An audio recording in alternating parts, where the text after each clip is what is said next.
eye kenke ne yehia ye pedokono na adie ne chenam na baumianam ka digitalization ho asem na omo no de pekenke Ghana for pekenke enti baumia enye serious candidate enti ma Ghana for enti come the Ghana for mo say digitalization enei wa wutie sa asem na ma kan ye no kwoto abama no enne ya katro se wo ba o secondary school no brabetua 15,000 Ghana cedis and send when you're boarding. Betua 12,000 and send when you're boarding. Sana eko meboa. Sana eko. Entinu wa osi kenke boarding. President Mahama se kenke boa ye dene. Na Ghana for pe kenke na di enye digitalization. Enei na nadu kenke bua na ye de na utie President Mahama message ko to aba e ma ne samba biem no kenke ne bua na kofam ne bua nkofam wo ba ko day student ye de no free sunya na ba kra ha day ntu behind dan ama no compare eni kenke bua wo hwe so de ko to aba entina Ghana ha no eniema bebra nkrofo hwe so de to aba. What do you can't think far? And in try ya na binu ba message yi se nkrofo bi wo ha e ma ye nya sympathy momo ye nya omomo suffer. Producer Bo President Mahama voice no kan e say Ghana for pekenke. No check I can digital labor for any coming here. They want digitalization over here. There's see like drummer he war or ye digital thinking or your coming this Kesito Pakosito Kekina no defense or ye digital thinking no check I can digital labor for any coming here. They want digitalization over here. There's see like drummer he war or ye digital thinking or your coming dancing Kesito Pakosito o se yentimi nya digital kenke e kom de ye ne ye pedokuna di ne nchenama o se digitalization ye the digitalization ye the Greater Accra ha they bought that message. I know more so the two abaye den e man no say yes President Mahama say ye pe kenke no so ne ye pe and now Accra ha ye do ba ko sablugu day nti no akọ na dokono na mo say ntimi nya digitalization no because posting na ye kan ho asem nyina no e ya ba digitalization. And I am presidential candidate. Abakatro say digitalization e hunyia no. The obara so obema dokuna yeden adi. Enti anam say hwe so to aba etie na 70. Wa wo kwato aba no e ho asotwe ne say ye do ba be kwato sab logo because nipa na wo kwato aba man no o ma wo te ase say digitalization hunyia no. Enu nti placement o se post no o man hwe so anye ne yie because o mo mfa ho ana o mo ba campaign so no wo mo ma wo te ase say enya digitalization ti na o mo ba o na mom dokono ne kenka amamu ti na o mo ba na dokono ne kenka nti a na se digitalization na do ba ebe ko day school awo ba bia wote sunya na wote Accra ha digitalization obano ko ye no so obeko day e wa Accra guest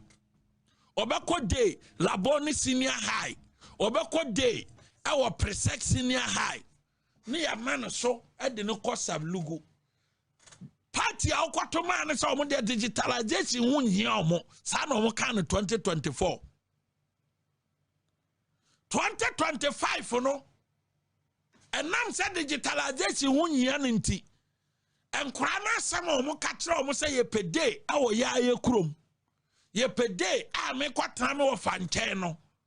ye de na kwa akoto sablugu nti ese okọ handan ma no ye de na firi akra ha ekọ asante mampon nti ye dokono koma no wo akra ha na oba ekọ asante mampon sampa senior high edoma enkankwanta senior high sablugu senior high sunyane senior high odomaseman senior high fia pre senior high na wa ye dokono no de sitona president ma kan ye no de afa VIP no de akwa akoma no because o ma mote ase say digitalization hu hia enti wa ye do ba akwa akoto ba bia no monte ase say president ma ka kiro say digitalization hu hia no enti posting no na placement onye ne yie ma ama wo gitu mu na akoto ho aba enti ye dokono fa koma no ehun voice na maboy enye me because ba omiasa de a ye friend digitalization ye ya ebe yi ahokira afiri ho no musidabi replacement na nado 8 years the student bank and ye man no suffering kan de course of lugu the next day on ba reverse and nay yes yan reverse Greater Accra regional minister etimi kache se oba anya school mu kwanya ana ye do ba kwa kotoba muntie regional minister wudu siketua ne ka o na sa ye se akunafo wa ahumobro akunafo e wa ahumobro because of ne ato o munti kunafo we de na num kasa fiti bra o taking over as a regional minister na num kasa enkrofo adanya o buguo enkrofo niema o dwiriguo kunani we ni kunani a onne ahumobro ba akokora as a regional minister onabo okulo no a oti kuro manom no onni kunani a onni mobro ni bibia oye bia no because say no obi da ne nchen enti so onye kunani biem wonye obi one ne twempena enti onwene se menuanom akunafo binum kura ma onwene onim se mire bia na me ye kuna no me wo akunafo binum na omo so sofa na omo maka ho enne wanya boy eda ne nchenti no obie na no a ne opa na oka because ne kuno na free mu ne NDC pian say o matoa so ni MP nti wanya obi da ne nchen a oni nipa na disika nti na kunafo aka ya posu wo mma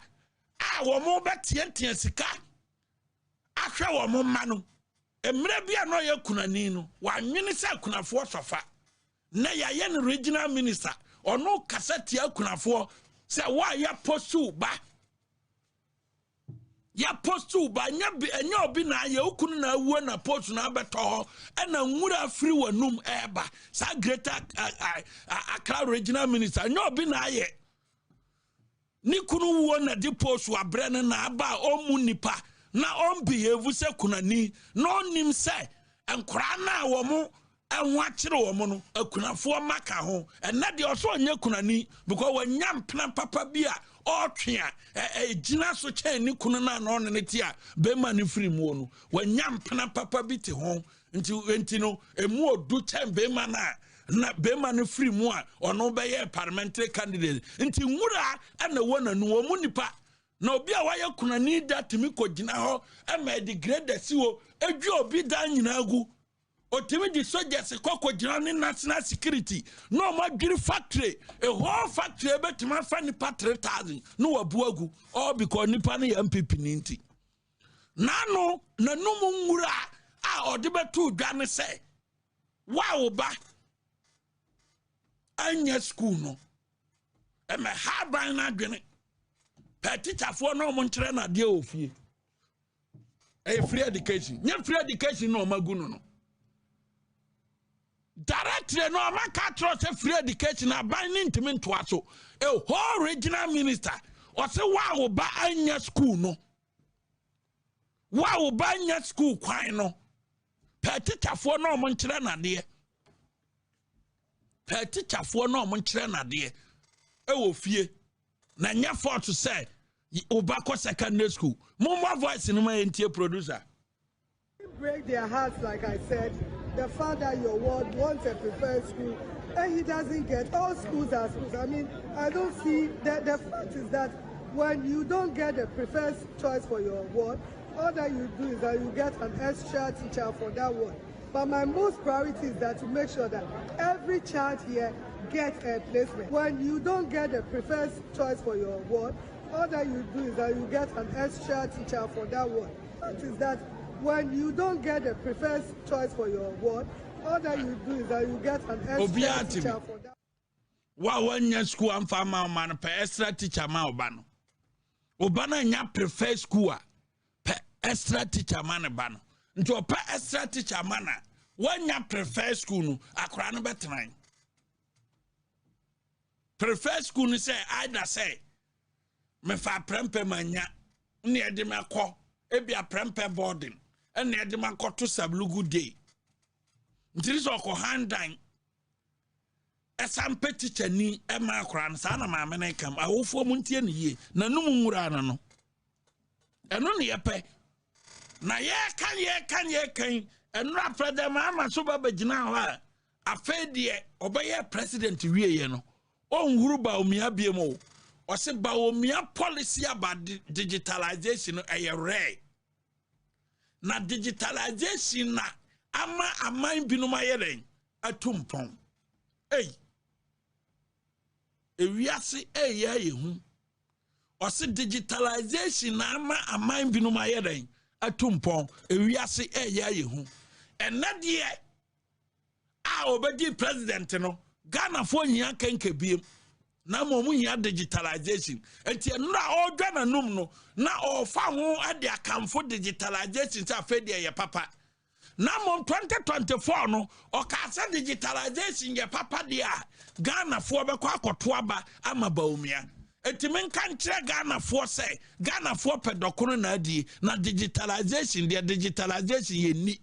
ene onya tumi wie ye no o se ne baumia ka no ene ye papa mo men kotie ne mra. The decisions we make now will decide whether technology becomes a means of empowerment and growth or a source of vulnerability and division. As President, I'm deeply aware of the opportunities that digitalization offers. I'm equally conscious of the threats it presents to our national security, our economy, and even our democracy. It is therefore appropriate that we utilize this month to revitalize our national resolve, strengthen partnerships, and renew our commitment to building a cyber-secure Ghana. Ladies and gentlemen, across the world, digitalization is transforming economies, governments, and societies. In Ghana, we observe its impact in how our farmers access weather information on their phones, how our students engage in online learning, how businesses reach their markets far beyond their traditional borders, and how government services are delivered with greater speed and transparency. Digitalization is not just an abstract idea, it is real. The decisions we make now will decide whether technology becomes a means of empowerment and growth or a source of vulnerability and division. As President, I'm deeply aware of the opportunities that digitalization offers. I'm equally conscious of the threats it presents to our national security, our economy, and even our democracy. It is therefore appropriate that we utilize this month to revitalize our national resolve, strengthen partnerships, and renew our commitment to building a cyber-secure Ghana. Ladies and gentlemen, across the world, digitalization is transforming economies, governments, and societies. In Ghana, we observe its impact in how our farmers access weather information on their phones, how our students engage in online learning, how businesses reach their markets far beyond their traditional borders, and how government services are delivered with greater speed and transparency. Digitalization is not just an abstract idea, it is real. The decisions we make now will decide whether technology becomes a means of empowerment and growth or a source. Digitalization is rare. Omanpanyin dia to janora se ehura omu huru ba omia nyina no na omu yi Ghana fo adwene afri digitalization so na oma kasa omu de ba ombema mu kenke Ghana fo ekom de Ghana fo nti yanka nkyere Ghana fo se bema omaduana ba omia adwen policy no se obeyusu digitalization de akyekyere oman no oboa me de me ba me make sure se kenke bo ebeyafo menim se ebitimi tena se eba sa message ni se dokono de obi a oye ne dokono on ne kɔ ne dome market no akwa akoto na buro on ne kɔtɔ ne chinam on ne tɔ ne niam ode be ye ne stew ne bibibia on ne beto ne beans nti ono ba on ne nim se de obesi abo ne dokono menim se president mama ba ye no wa fre dokono fo nyina wo dubiri aso mo masase so mo ntena ho nya dokono no mo wi a ono ababa abebo dokono no e de amama mfo da bi ontimi nye o wie ye na tumi bedin ho wie ye no se say no NDC a president mama na di o manimu bu man no o makwa akofa Dr. Alhaji Mahmoud Bawumia ne manifesto 2024 no ana omu yi ni wanwan na omu implement ana omu implement eno na nra okogina ho a o se afede digitalization ye re enti e china no 2028 ye ko campaign afe no mba ba gina to so omu kra digitalization omu na be ye ni ye NDC for you na mu ye ni ye mponie ana day student from Accra to Sablugu eno ni na se kwatre kwaso obema ho adia no watie ni dini na ya wie no a teacher for so atie sim ene nurse for aye demonstration na sadie we no minim eye sabia NDC person omutwa to ho na all political parties especially the new patriotic party yemfanya adwuma de a ye de be ye adwuma edie ntina me kasa 2013 to 2016 a teacher for binum e kira ade teachers ne kira ade no omutua omuka 3 months 3 months ya tua omuka no ni aka no 27 about months ya aka no se 33 months ya aka no omuka so omuntua teachers ye wo kroma ye demonstration upon demonstration wo mo ankasa for madwuma no yesi ye ntua omuka na nado danko akofo ado bae no se pay teachers ni nyina no obe make sure se sa legacy arrears ni nyina no obere obe yi afiri ho enti wo mo di petition e command president nado danko akofo ado e no refer petition no edema Dr. Alhaji Mahmoud Bawumia as a vice president and or invite a finance minister or invite a employment minister or invite a education minister Dr. Matthew Poku Prempe honorable Bafuawia and honorable Kenoforata and omutnase with the executive of NAT and omuye nhyeye and make sure say a teacher for president Mahama punishi or more. Our muchra dear 3 years, or more down kurasi chira dear no. Nanado danko akofo de yes, our legacy debt no, obey everyone dear my teacher for, and yeah. Yeah, no free why ya fat teacher for 2024. No mania financial clearance. Nurses anya financial clearance no musika da honom no president Mahama bayi oso otua omuka enye yie eti na nwumra asem ebisa ne se 13 months nie yesi etua nurses fo ne ka enye yie na nurse nie kom de no de kom ko adwuma no odedian and a corre yarefo amana watono mana free hospital se ya kase ye on yarefo no num Mambia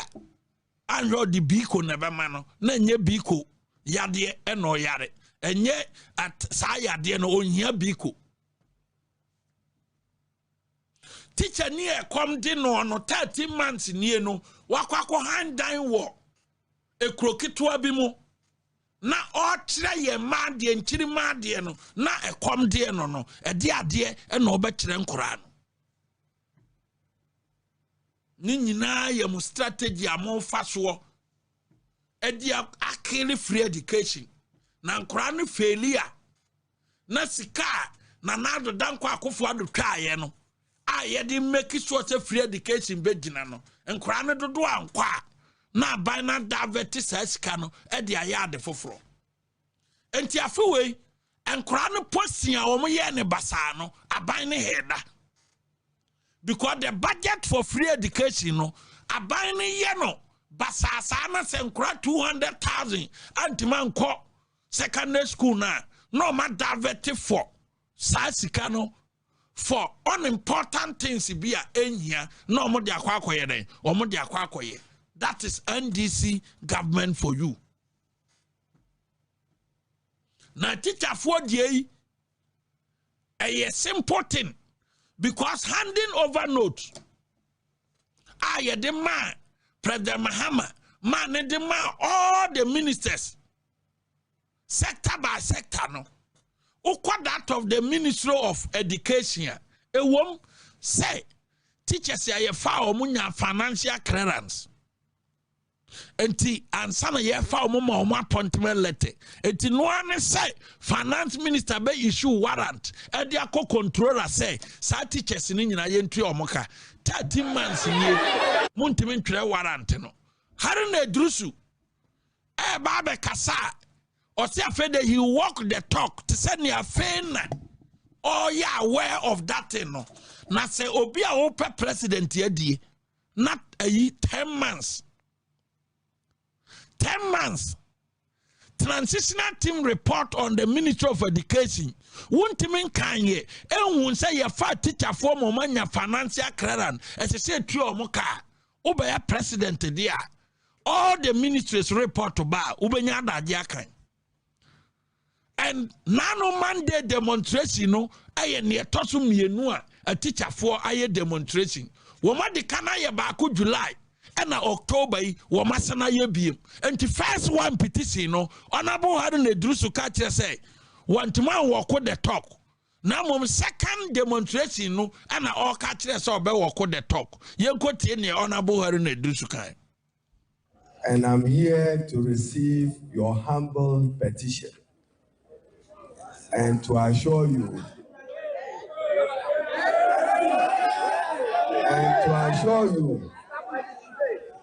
That I will walk the talk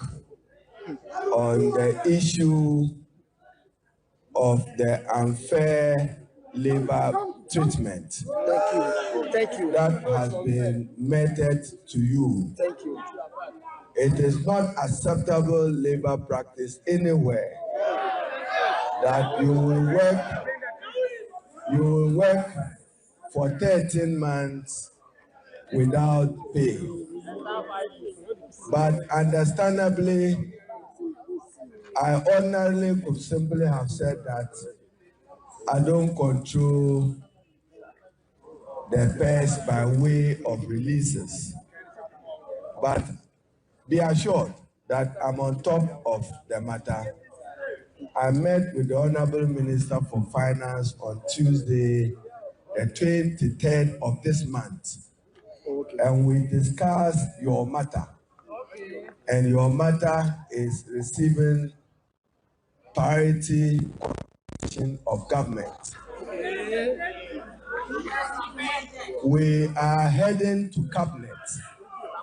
with a joint cabinet memo, which will be signed and sponsored by me and the Honorable Atu Forsen, to make a strong case to recruit, just as I stated. Our estimation is for both GES and TVET, we need 53,000 teachers more.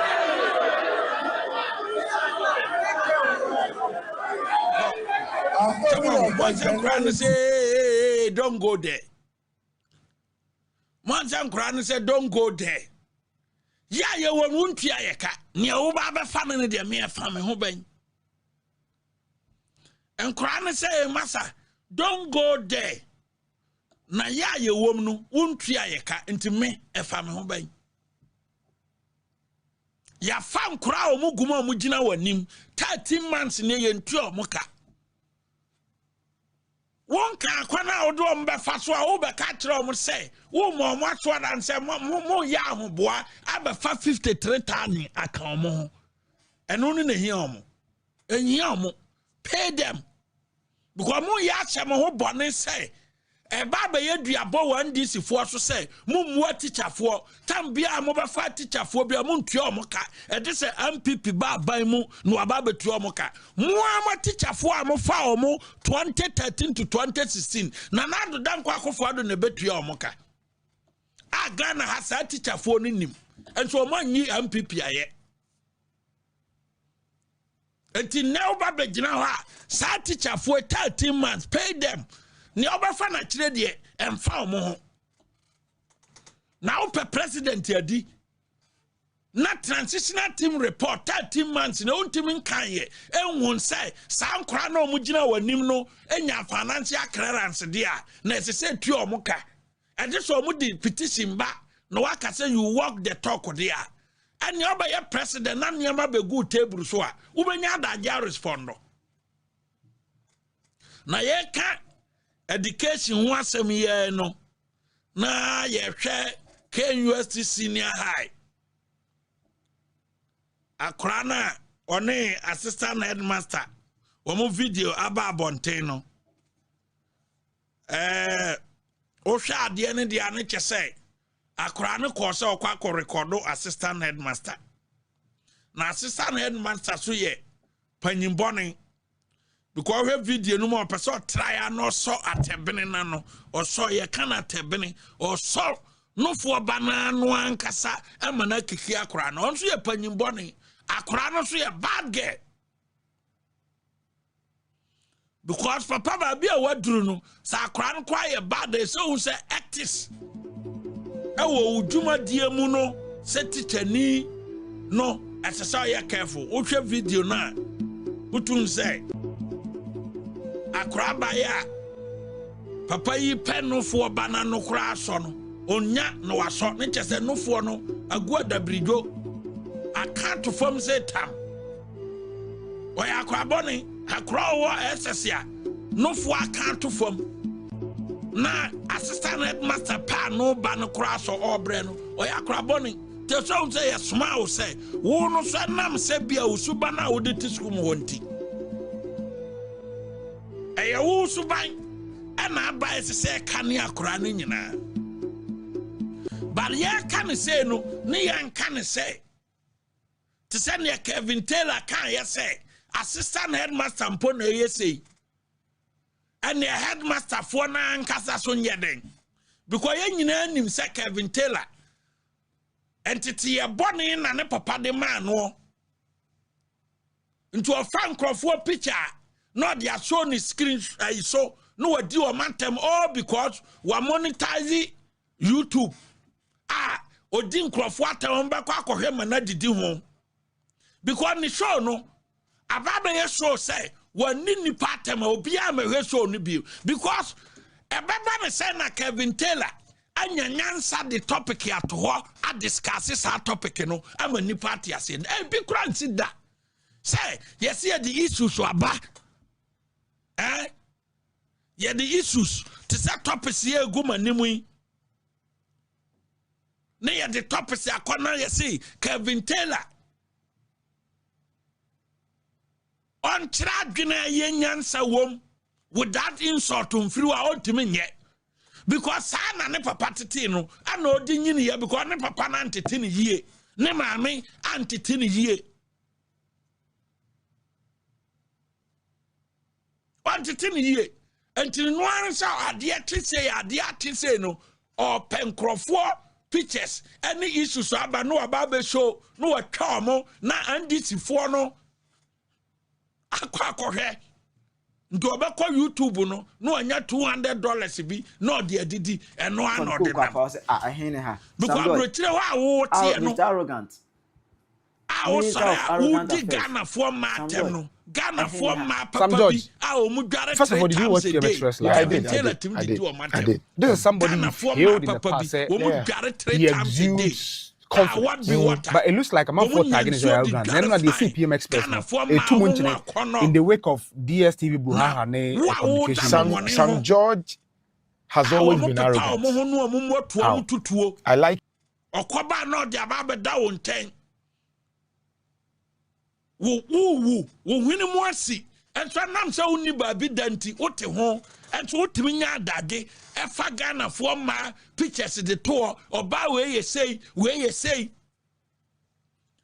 Na wafa Abronye picture no we show aboa we di banche sa hwe nanim we original. Wo sisi ano. So TV station you go near say Kevin Taylor for certificate brand na agency bin fa waduma. Wo set out the copy aduma we. Kevin Taylor no misa no. Say oyi atam ne bibia free na brabo mu. Ne yesi America ho awo no government agency bi aye aban institution yenyi ba bi obekọ akọ be a private yi bi a wa bi ni shop or the prayer be kwa prapra yem fanto nchen na government department bi wa America na ya fro se Kevin Taylor aban agency we fa nipa fa certificate bra na yem fa dwuma Kevin Taylor o set ya de call fine Oni poradumo tire nya problem obeka tire Ghana for say am poradumo tire enim law no ye law ekita law certificate na yesi da bi any problem Kevin wakama wiase nyina te se wo ye law na enim law 10 poradumo tire but modina me ya won certificate no fa beto so because me nya nkrofo picture eba be show edi o matem dia now so why a law kita law certificate na onim law there wutua law wa America wa besin ne Kevin Taylor no abie na no say oye law no onim law tempora domo kire no on fa certificate no ntimi fa mai ono ankasa no no masem enti America wa wo no so yi atem ne to ne government agency I wo nyina ye say fa certificate bra be ye adwuma mantua oka set no ni bi ho no woni mentimi nko competition me do America na government agency BS semi koko ye adwuma no me certificate qualify Kevin Taylor certain qualify enti wona mentimi nyepe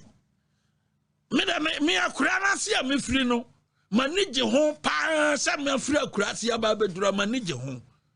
na mom ye de me wo so gina ho pa Ghana fo beka se Kevin Taylor so de me ho fa chen because wo gina ho a wo ye sei me gina ho a me nye sei me gina ho a me straight but who say what so be a ya won wadrom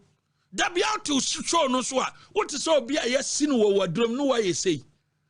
nti no show no one for be picture mama to ani na tema ye nhwe na ko cancel my entia or say assistant headmaster mponie and the headmaster for no there producer bo video no man.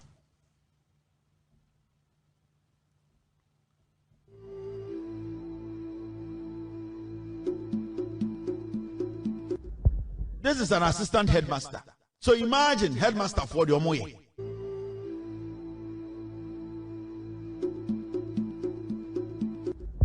This is an assistant headmaster. So imagine headmaster for the Omoye.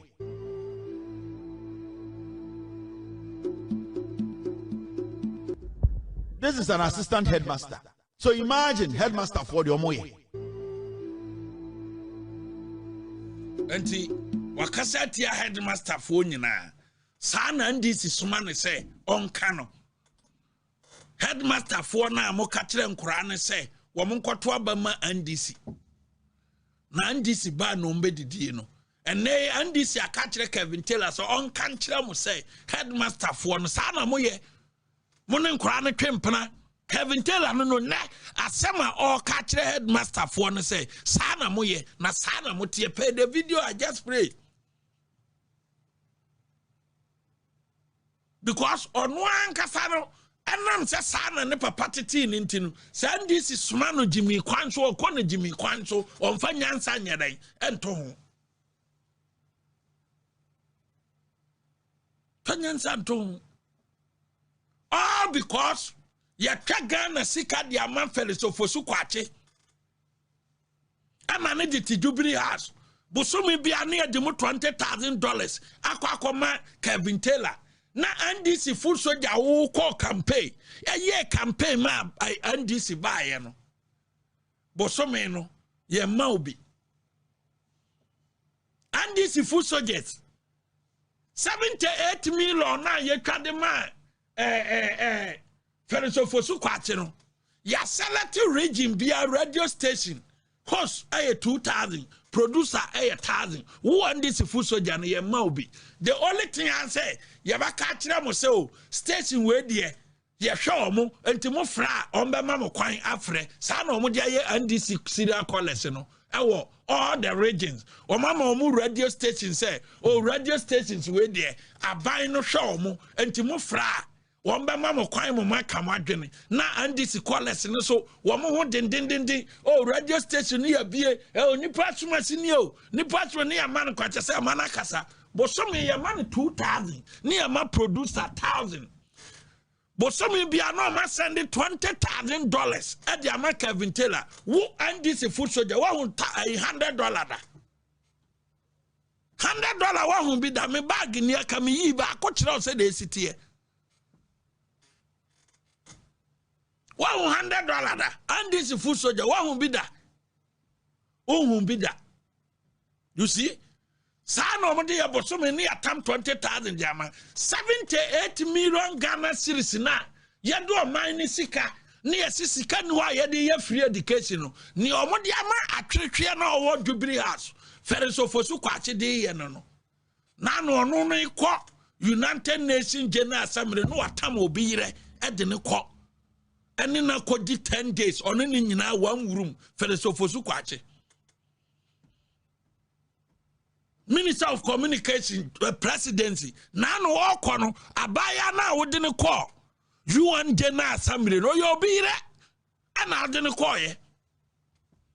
na we akwa UTV say Abronye regional chairman original chairman asiedu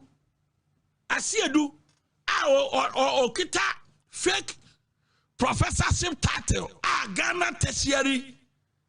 Education Council free ninsam ama no aba bonten be patch o say o imagine e fake o wie ya no say friend Dr. Asiedu ana Ghana Tertiary Education Council for asana twere no biem say Dr. Asiedu e doctor na okita no e Dr. UN die ne bi eno kwa ye mfa ntokoko mane nyeyie enti eno so o masana je ono kra ubu ni se chairman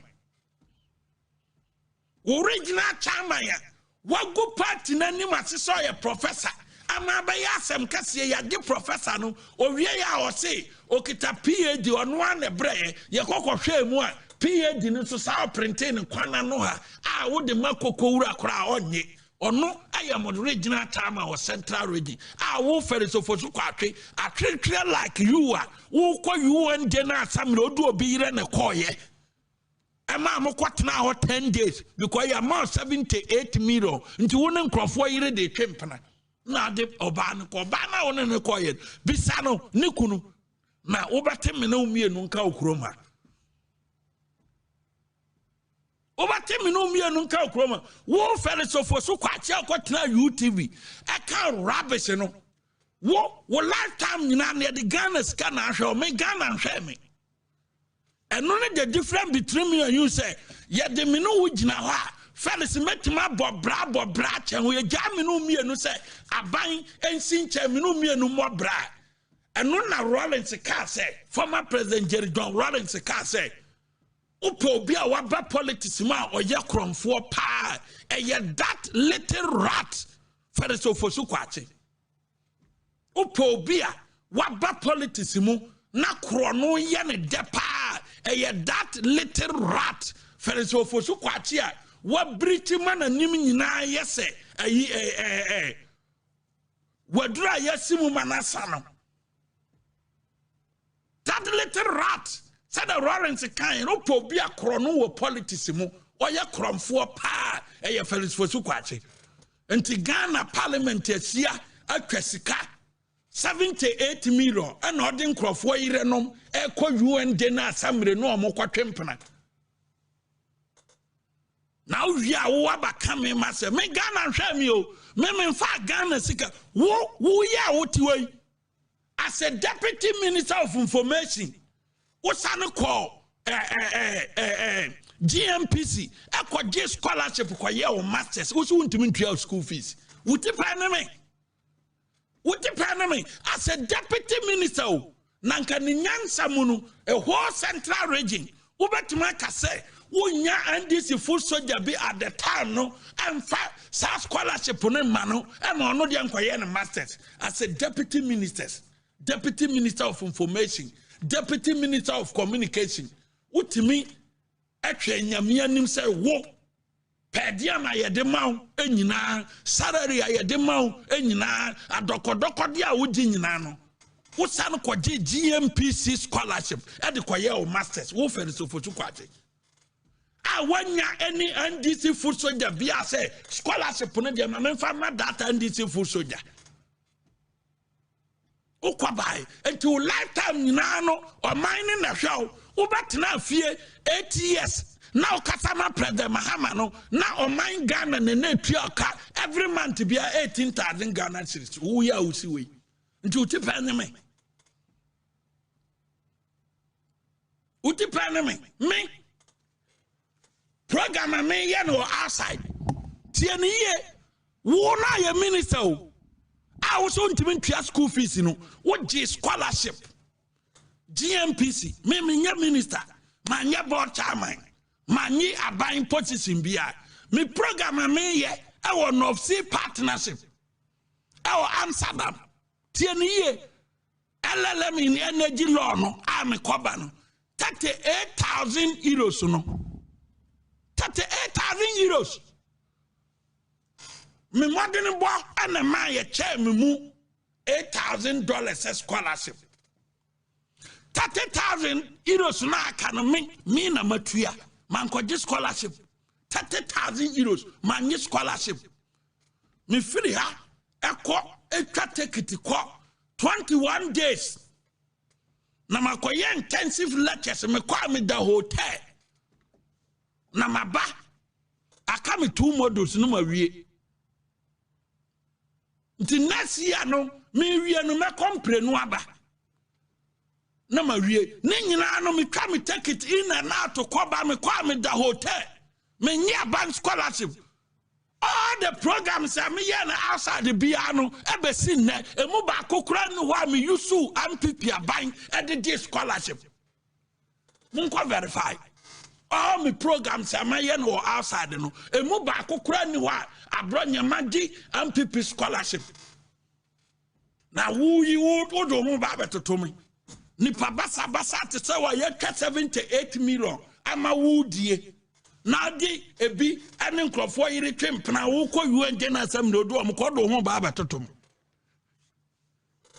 the edi ba ye on the coming days no ebafuno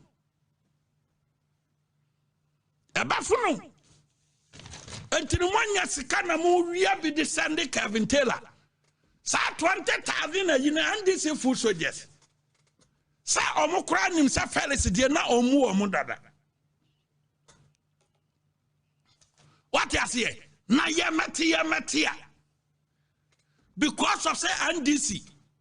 masha Kevin Taylor mase onin semfon meme de maka kire mu say niemi ye nyina wo fie ha no ohia TV ha na ye teaser o heat ni ba kese na mu ni mra heat ni ba me fa obi picture e me fa obi ayi eni dinatem wodi banchi ama obodi aye say sa Kevin Taylor show no me ye no wa ha Kevin Taylor de ni program no oni Canada Japan na eko competition wa atem ho ene de omo nko mu competition wa atem ho sa atem pa de Kevin Taylor ni Kennedy na team di do omo ho atem na copy o court nti omo ne de atem award no ye de ama omo mienu me mfa me show no e ma ye sa adwuma no dabi na mom next year ade kwana hit period ne beba no na Kevin Taylor show no be guman disifo na ankasa betina yinama ama oma hu say omo boka tugu because ye the issues na be ye adwuma said ye the issues ye adwuma na anwumere ye the evidence na be ye adwuma said ye the evidence ye adwuma no me nkofo obi picture said the Kevin mo bono ho ka $20,000 ya oye no no real dia to YouTube no atana akode kakra nti ono tia suoja say owo ska wa bobra ni say oba yeso no ya hu fie a okoda mu because over papa fie ho nye ho time nti wantima nko ho oba ye no obi a wa bobra no oba ye no say kumasi o say kepkosi o say nkana o mu ba bia ni wa wo Kevin Taylor protocol woda nti mi woska no mi woska na mane mi woska say me yira to 2-bedroom wa America ma meeting na why na ntimi to 2-bedroom wa America why na ntimi to 2-bedroom wa America sami amiti ya na why ana di tu ho no tra say wo mu obi okroma aye andis na baso ko cancer me ntia me Kevin Taylor de me make sure say me gu MPP party no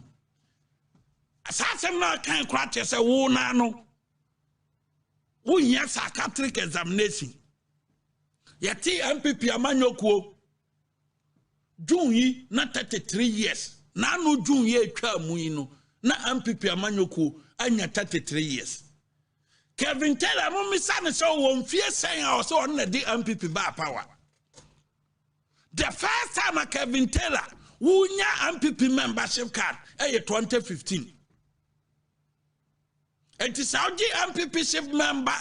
membership card 2015 yeda wo na di yeti MPP amanyoko no kan na wo kan 92 asem Kevin Taylor yeda wo kan 92 asem because ko na nya 33 years enti na ya wo say no kan 92 asem yeti ko no na uguso nom no fo enti aba ne say na wo na obete MPP amanyoko and mami educate you because microphone my unimbi ni edikai yati MPP amanyoko ni yatiwie ye no ye to 92 a ye boko to ye no and sama andi simpanfo anabinum abon kokora ne mere wate danum ni se o MPP de so omode so na aba na de ye maso no emedi nipa so nti ebegu kuo no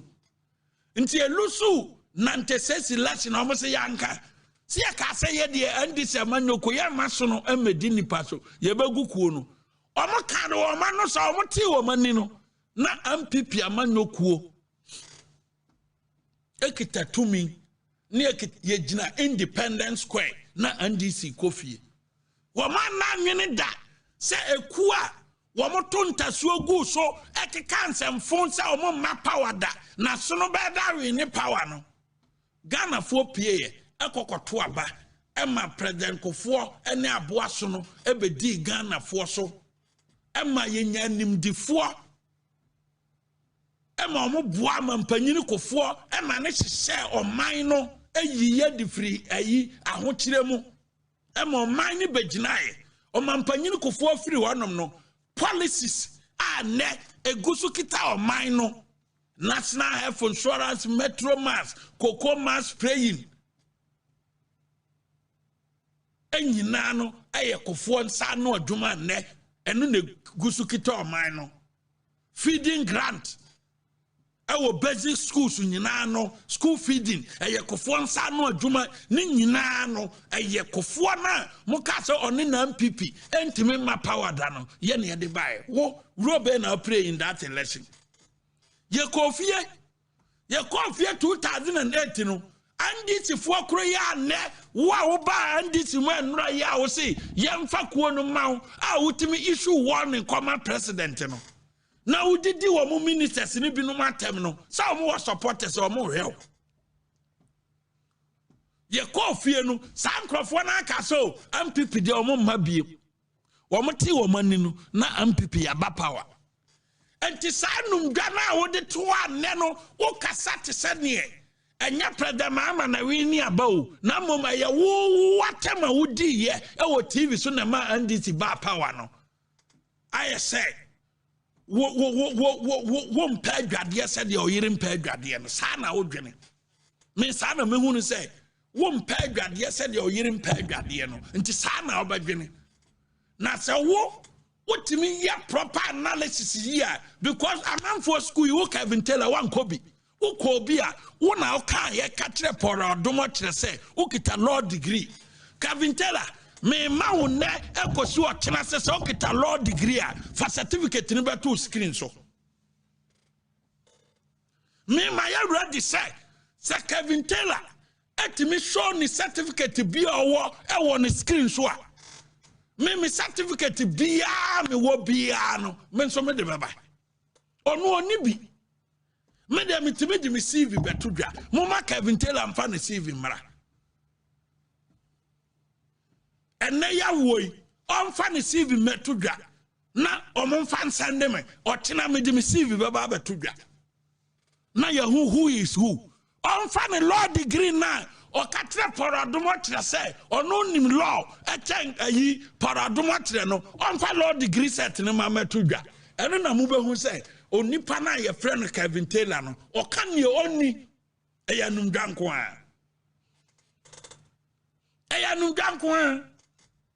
na enne no otimi kase otimi kasate se ne ono ene ma wanchi andi si wini ye otimi kasate se ne ono ne ko gina bolga ye campaign enti no Dominica ni nanim nyansa atone je nanim nyansa enam se o data nyenti na wo Kevin Taylor se o data ya ka won tna won ka se obegu MPP ne di kan so far 2020 results wa NDC nya ye 2020 elections ya enam se wadwene no enya adwene a etimi ye analysis nti me boaw because e ba se yenye sa analysis na wo Kevin Taylor no wo ye below the bed woni mintimi nye sa analysis no but me dey mouth free say kofa 2020 elections results presidential election results votes wa President Mahama nya ya odi lusu ye no na fa compare 2024 presidential election results votes were President Mahama Nyaye and no never catch say and this is safe in the lesson so what you know that and this for what proper analysis ever catch say 2028 no and this is safe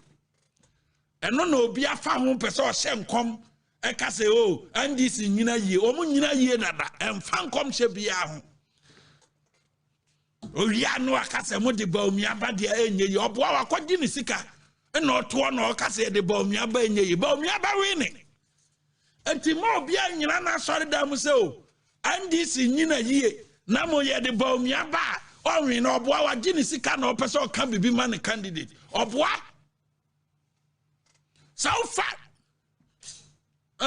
so far 2020 election results now for 2024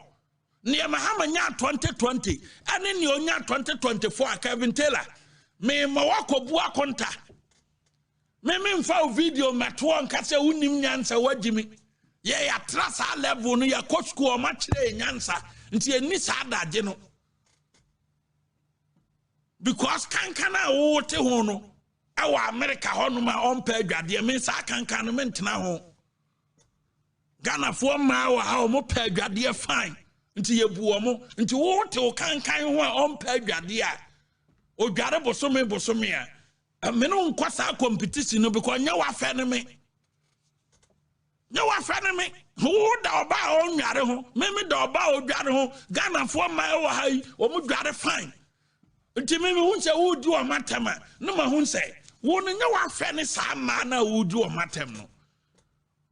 so jaw yire hwa onu no odware bosome be di Ghana fo matama na ya wasem ye me mobo anti kofa sa elections no 2020-2024 no the NDC they can hold in 2024 just 100,000 so nima kopere and name me my assignment for 2020 elections not for 2024 now we are what na say bisa say enti de compare ye nyina no enti 100,000 penny nya kan 2024 now we are question number 2 ni say no wa bisa ho say enti senkan pipifoɔ no bu amfu ɛna ɔmo pie baba to aba enti kan this san lusu ya na answer no yes because senkan pipi nya the same votes yenya 2020 no yenya no 2024 kase kan this lusu lessons no because mo the only 100,000 and the beka ho enti ka eno no kra ntimi set run off emfa mamo because kama lusu. And to was a walk Kevin Taylor and die a dim yiratem. Who is your wife? What to me did or tehinatem? What to me did asante manuratem? What did him for atem? And did president atem? Wo se o yire a on yareno, obia kasati and obia krelete, and tin who will go MPP. Na a poor any nafa ne papa tini ye. Asemo kan ya osande asante manyanim twetwi fam wan fa buo o kasa asem so obegu MPP no me gidi yesa amanfo atie no o ma hu video no wasana kasa de asante man atwetwi nanim because Kevin Taylor there and this ya header born pass on tenase na on fa asante manyanim enye fam on fa asante man enye se na chacha no on fa asante man to fam na on tietia so. Say, or no Kevin Taylor no the MPP born in Bechena. And this say, ye the Sikadwa Kofi Breno. Yes, our own fan MPP born in channel. Kevin Taylor me traha. I catch no plane say. MPP mpesa odi ye born in Becheye. Say Sikadwa Kofi Baba Pawu Kevin Taylor you to watch out there. MPP enter opposition forever and ever. Kevin Taylor me catch that one ne e fear. Say asante hene any asante man adi Sikadwa Kofi Baba power chow on behalf of MPP there MPP enter opposition forever and ever. Say wo no wo de ho enti say wo de MPP born better there. And this is the Sikadwa Kofi ebe power chow. Na niedi kind MPP ni kro betu anamon say or pa Kevin Taylor chow no. Adi enche hey party national nyina di ameme nyina di. MPP ni obetu anamon say Kevin Taylor emeka MPP ho no. Because ye ma unko didi o che hina tem asante hina tem ne yimfo tem no akasa ope MPP aba. And to make catch that one, say, what's a young Sikadwa Kofi and my power chow? A Santa Mine now do a manim a tree from. Now say MPP dear Santa Maya nimber tree from because of Kevin Taylor today, and the MPP enter opposition forever and ever. Because MPP Nibia Bunu say, and ya baimu and a Bamaya Dumaye. And ya baimu and a Bamaya Duania dear, ye Dumania Diaba power. So Nima. Kevin Taylor yam what ya say MPP for ye duma a boy a home wadin near the aba power. Inti yati fi na common near na mo mama mo ne ye dwene ho eno nti na ye ba ban mu a ye nua sika ye dwene amamuo no ho ye ba ban mu a ye nua sika o ye dwene amamuo no ho enti wadwene say e kom di MPP for nti MPP for mfa sika Kofi anim antwitwi fam ne yemfa mepa wachaw dia wo di agro wo yemfa Sikadwa Kofi mepa bola so ni te se wo achaw for what now then MPP to not position 100 years krana yebewu yenti kroma na obi e ka se dom President Mahama o media de ebiem na nyankopon tware na su anse se President Mahama aba obi o se wa bin chen sofo bia o kroma say President Mahama on ma biem so waba nti wo Kevin Taylor and na wo back to my say wo be go MPP na MPP ye panic And now face I want some now okay cano and when a man people lose you. Even Andy's if one acronym say and now one some I cano or honum no and a man people lose you. Omunim. They know. Say now one some a man people lose you. One this if one eye or more research. After more data. That is why Andy's if one paying for any binum say. When we are afraid of 2028 elections, because some people for a year before no from Munatom Pie Akokotwaba, and this is finished. Because of election results 2020 and 2024, and people for no, so I can tell you for a fact. Say, Canada, Japan, Trona, Odia, or Mubufu ya. Woman Pian Kwanko Twabano. This time, who say Canadian Kanokre, and Twamba Piaba Twaba. Nti ye mfasika dwakofi emepa wo achew a woda momone ho now yire mpa adwade ne yatam sika dwakofi e de ba be power achew for what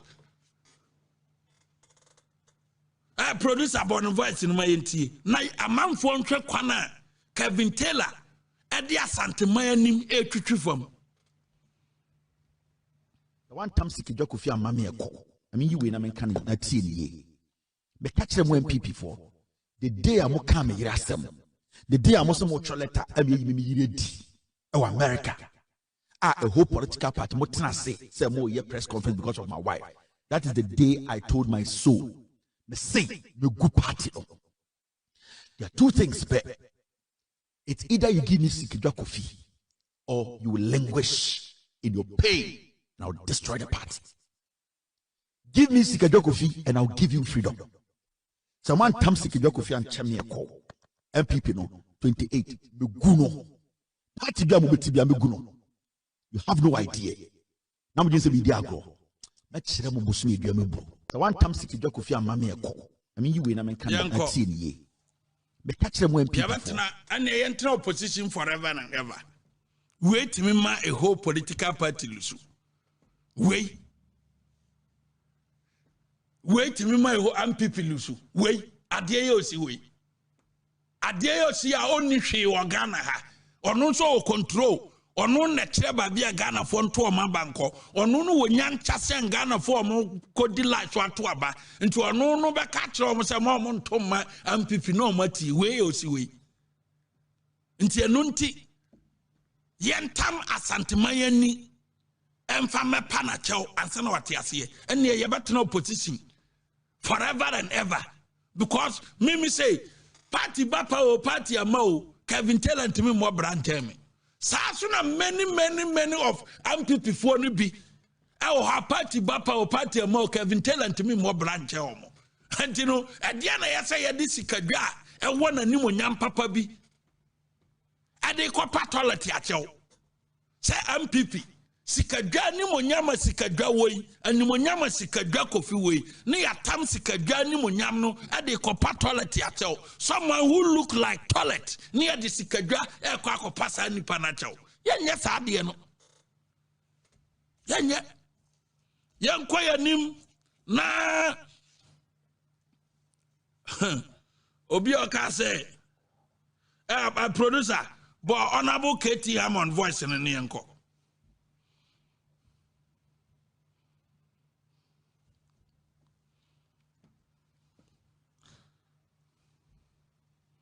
Remember to see why you call baby, you have a pay sika. I mean, you have MPP, a party, you have a winning machine. No, Sandy Pada, no one was kind of no one with the baby. No one more captured him. Yet, two saka, no, Montesa, you do more than I say. I didn't be a dean, yes, you did because. But mon ye was kafo mo sia wo mo misa won say ansa na MPP ebe win the first election no remember dem discover do mo he enne bibia ba ebi mo afa kwa bi so wo mo nya sika de chawo do mo di twayempoa let me can here for party no ho Abronye party no me ka ho Dr. Bawumia wo ka ho ba pay that wo twa brofo bi o ko she o she amosa o say unfortunately Some of us do not have the kind of money that is being splashed around. Just like the rest of you. Only says can be more says can be no one the only delegates no omu yeni says can be more musikano monfa party no a member moja and the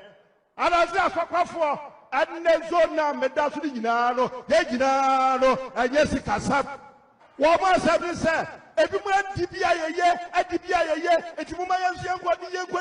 Yankwadibi, Yadibi, Nabusumunibi, Amano, Sikadian Guana, Abasika, Abanimu, Sikadian Guana. Nina say Yapaya election, no, Mobakaya, or Bibia, Wapeti, Yabrega, have bread, campaign, Dr. Babioya campaign, ya the half, near the car, a pachow, Amagana for no Obi or one Bibia Wapetra. You hear here begging us, oh, you money if you want to be the president. Our bottom say you can't walk out of her. You can't say what, and I see about the matter of fear at Lodun 9. Now, when you have the money, Papa, we have your man, you know. Now, Sunday program, you are paying what we any abroad for the other. You are moving on, more share. Me and Miss Betty Brofo, let me tell Papa Brofo, what you have. Yanko Obia TV. Eti nei so tie message ya Canada Japan de nama. Egu constituency executives anuma se enye nokore. Ene Kennedy enam. Egu constituency executives any governor appointees anuma se 2025. Ne message ba ko sande nam no. 2023 ne message ni say Dr. Mahmoud Bawumia trust over bribe $800 million. And no na ye prime minister no and this for you so ye all the information center and all radio stations say I want you to Ghana and Dr. Mahmoud Bawumia anya $800 million and the kwakwa bribe Canada Japan. As a video no yada 2025 was an adopted message for Fra on himself ban on me. Namum or can sama ye to a banuria and this benya another message. And then they say, and ya no crash was sama or can no crab a cucuranim. Na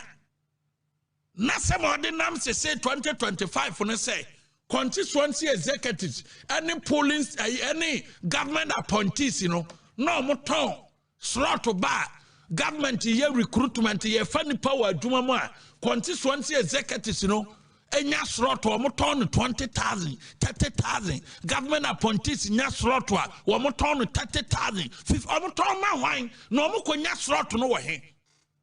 obisa Canada Japan or trofo antichrist Canada Japan say omo nipa ba ko constituency executive anase government appointee ba ko a ono Canada Japan who say what ton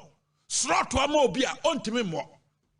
government appointee wine and 8 years who say wa cotton slot wa mo be 20,000 30,000 ontimi nka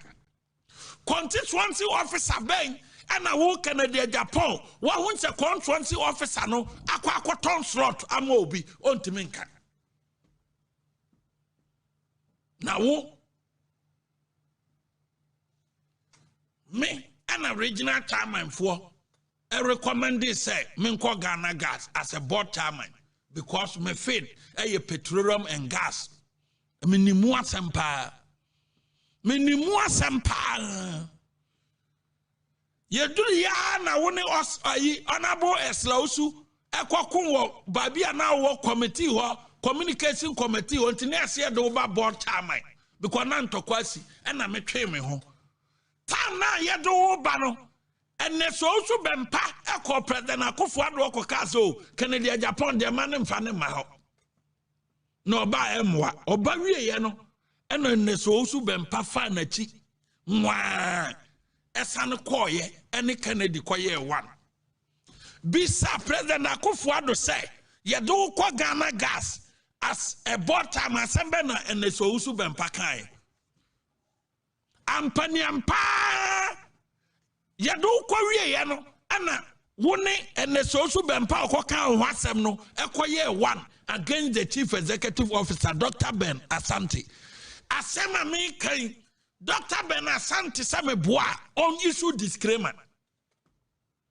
Say 4 years a Canada Japan call Ghana gas ani brenti on Dr. Ben Asante ankasa adenya okoduru ya no say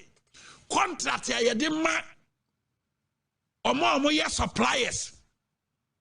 omo wa bonten any party for binum omaboa ayemo Ghana gas contract ni nyina no Kennedy duru ya no say was stop sa contract ni nyina ono e ba beye as a board time nti supply yo everything yo oduru ya as a board time was stop on suppliers ni nyina wa mo nyina lete say emo nya adwuma ne bi no no wo ne company or de ba beye nti 4 years and Ibrahim Antichrist, Canada, Japan, and the agency head, the chief executive officer, Dr. Ben Asante, Waman Kasa, Ghana gas war, because a Juma be or contract be on Canada, Japan, then in Sato, so say on a baye. And T, one more normal year business. Our Ghana gas, one more year business. Our ECG. One form one association say they will make sure say Canada Japan tea and people be coffee. Yes, Canada Japan tea. Your anti-businessman association against MPP. Canada Japan tea o. One tea kuo. Ana MPP mpayunfo nim ne ye from anti-business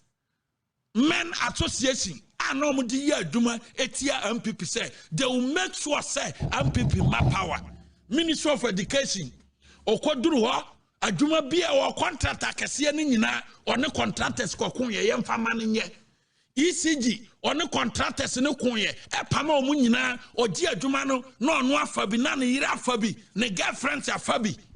Ghana Maritime Authority on a central regional chairman ya we ekun wo contract won sa akopense papa ne ko enunti ana all presidential primary 2023 ana chairman Kutin say Kennedy subana ekitana no men support ne ne and support ne china e mani medi president because oye ni brafo. Ghana Maritime Authority contract inti on a chairman Kutin sisaso aso because na chairman Kutin na ya board chairman wo ho nti eduru so obepe na chairman Kutin ka kire say wo attitude na wo ni businessman fo okun okurom ha no me say men so me businessman men support my presidential candidate nti MPP fo amunim no me ka kire mo say nei Ghana ha ye wo anti businessmen association fo a wo mo ti kuo no 2022 Canada Japan ti woman dear can ye say MPP power na Kennedy asana say nyuma dear one be working ma MPP akofie sakuo no guso wo na mo dear mo man metna ho emesumusun aye say odwene mo food soldiers no oboa ani brahine kese pa no ani brahine kese onunti ana omo form association businessman for ono omusia ECG ebesi na omuguso wo omu bibidi Canada nti wo mpe MPP nan say one businessman e wo Ghana gas e ka kire me say mimi nya adwuma ma MPP mra na MPP ba power na Canada Japan ababe pamia free Ghana gas me de me wa fasie Eko Ghana gas say national service keke abua papo say open ne nada businessman ne ba fi ha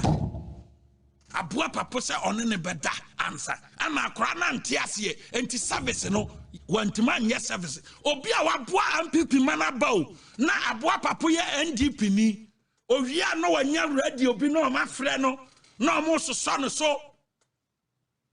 ana me ofane ban redu ana me papa nom ne ton we di ye o papa nom ne ton ya kuo no wo NDC wo NDC no ana kurando agema ye so kwoti kuo ana wo ne koye fonka enti kuo no wo nka ho e kwa na omode nkrofo fa so e wo na aboa papa di agora Machira ne kwana onya the first 300,000 ekotua dan na otem sisia no we that deductive no yes sir to mu di agora na businessmen for you ready said they are waiting for Canada Japan o ma associate na o mo tie yes o mo di MPP be ko fie no wo mo twen say wo pam ye free ECG wo Canada Japan wo pam ye ani ye kun ye o de nsa table so say adwuma na aba nyina no mafa me na me boka ma MPP ba o mo say wo na boka wo ya ogina hoyi wo wa kapre no wa di adwuma no oduru maritime no de nsa table so no wasesa otimi sisa nyuma na no oton ma China fo na ne yire so oton bi na businessman fo esu na omo kwate association say ye be yi adwuma ye be ma ye nkora ye be yi adwuma fam ye discover boa NDC na omatu Canada Japan to omatu MPP free so sana businessman association no wan kran hai na ordnam esana ditro or de seba omia wa yeti a anti-business men association against MPP in 2024. Wo nam say about me and my elusuye. Na wo abo papo, wo kwati ni ye friend na Ghana mon kai no. Ghana for mon kai no. Sika already say or de baba yes our program Ghana for mon kai no already 3 million. Or ye program ni 2 pe and no ja no first cano no de quarter America fee no. Abo papo sa mo kai 2024. Or the program be by a Ghana Monkai. Make about the program be by Ghana Monkai. Already 3 million. So the Baba yes our program or your program need 2. You your friend or so America or quite no kotos afino. And then when I'm say program near about me a problem. Yanamu ye be ye dirty. Madam I come saying Johnson beyond to me stop me. A ha me tene dia me tia. And Johnson beyond to me stop me. And Johnson beyond to me stop me. Ni omu ye biano me baba chiremu ha. O beyond to me stop me. Yes. Ni eba kwana basai. Moba suman krofo Togo. Moba suman krofo Abronye bi wo techimai. Onu na ya omo suma no ne nam. Burkina no ne nam Togo no ne nam Volta no wurawura mu nti Abronye mu ntimi nya ne bibi mai da kro beko oma sa Abronye no wo techima na Canada Japan adwuma wagea oni asoma kireme nom nam Chasiado mon kan mi boni di Chasiado ne asoma kireme wo mo na agi se wo mba yes spiritual things di ama Canada Japan nti wo mo sore ya woman nam Togo, woman nam Burkina Faso, woman nam Volta region. Me say da krombe ko mo ma. Wombe sia spiritual mu spiritual. Eti nura na mo ye ni nyina no, ne mo ye ni nyina no Chasiado ni asoma kireme. Nura na mo ye say, yen stop Abronye, ye mu buni nto, ye ma bibinsie no, ma bona dania dia mamu ankasa ne mo ma straight away because men fan check. Men fan check. Babia Chasiado wako biano. Other from now to say prime minister ni beba na wiye no. Ube hu the consequence. Kanadia men fa hu yetim. Nti ukwa ni mwa ma bona dane ni mateni ama. No wa sofa. Ni yetim ye kwa yanim. Ye kwa yanim no na hen. Ensema pie ene meeting bi akoso. Eye kwabna adubu ahe. Yabakano wofia yanom de asem ne baye na no mobakaya me de beto mo anim sai kwabna dubu ahi case no attorney general baye press conference tin listed properties no babia problem ni free eyere acha ono ne de Dr. Dominic Anyine ato problem mu ene breaking news amede mamo no say Dr. Dominic Anyine eye attorney general one remoacha Yoko executive secretary omonkasa because eye me nwanwa say Dominic Anyine, lawyer near ye nimu power crom ha Juma Wayeno, what timitnasie, ama remoacha, on timin treba bio oko school potino. Now only the new certificate kitano, near yeni yoko boss, no timi back, I do back to war lawyer ni panina nimu croma, I do back to trouble musa. Now or press conference, bro, now the media cooking kind. I feel the Korea chira. Dr. Dominic Anyine ehun say remoacha de not to trouble mu. Na wo anyine so so hu say time ya de attorney general ne ma no na Joyce Bauer president ni aba na oje katuache minister bi okroma no na ompe wasem and one in the issues na started from school mu no time odwao standogwe na omfoaso wo mu mienu na omo candidate eye wo deputy no woman a cofa deputy ni bae adwuma mo ye ne se ko mo de deputy no na nka ono no mo pe no as a main boss nti anya yie no e no mo de ne ye deputy enti no wo mo ana ka ho bie no ma settle up edo wato asemu na esese ohun se ye fidie ene ye pia wotu mu e wa dubu an kesu enti time a wo hu say remoacha de wato trouble mu no na kachi enei Dr. Dominic Anyine attorney general ontimi ma back to media e meka say ensem no kafa dubu an ho no enye nokore ana ontimi nkofale nole prosecute entia adubu an ti say ni aba ne say me mamu breaking news kroma breaking news we ho say breaking news we say attorney general catch that Adubu Ayin say woman fa dan mienu Adubu Ayin fa 2 houses somra no mon fa nye pre-bargaining no mon ka say oh wadiatum say I say na or the adan mienu aba na omo de akwa case no na Adubu Ayin fa ka tro mo say Zumi lion container kro oni bi no de abasante case no oni hu for enti nay ekwana attorney general crab for so prosecute case in adding because machines ya mo charge no wo ho say machines no wan kra wa disika no company mo control machine say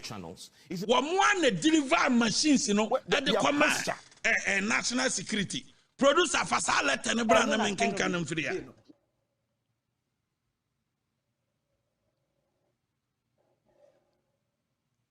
reflects our commitment to regulatory accountability and our resolve to ensure that